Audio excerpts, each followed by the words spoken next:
जी जी सरकार साहब, बस सरकार को कौन रोक सकता माइक पे आने से, आइए। ऐसा है, जिंदगी में बहुत सारे पोएट्री, महफिल, मुसेरा कई जगह गया हूँ, लेकिन आज का जो प्रोग्राम है, आज के मुसेरे का जवाब ही नहीं वाकई। इसको सिर्फ एक लफ्जों में अगर बोले तो ऑसम। और अनवर कमाल साहब के बारे में तो मेरे पास I am lacking the language, I am lacking the words to describe him. He is not डिस्क्राइबेबल।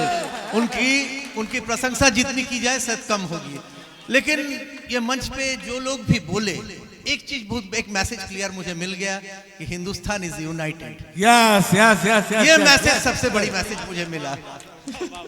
और सबसे बड़ी बात यह है कि आप लोगों को मैं 3 लाइन बोलूंगा, क्योंकि मैं तो पोएट नहीं हूं, लेकिन एक छोटा सा लफ्ज बोलूंगा, शायद अनवर साहब इसका हिंदी अनुवाद कर पाए या बाकी लोग कर पाए। मैं इतना ही बोलूंगा, promises to keep, dreams to fulfil and miles to go. यही मेन मैसेज है। जाते जाते आप लोगों से एक ही बात बोलूंगा कि कल खेल में हम हो ना हो, गर्दिश में तारे रहेंगे सदा, और हिंदुस्तान रहेंगे सदा, आप सब रहेंगे सदा खुशबहार।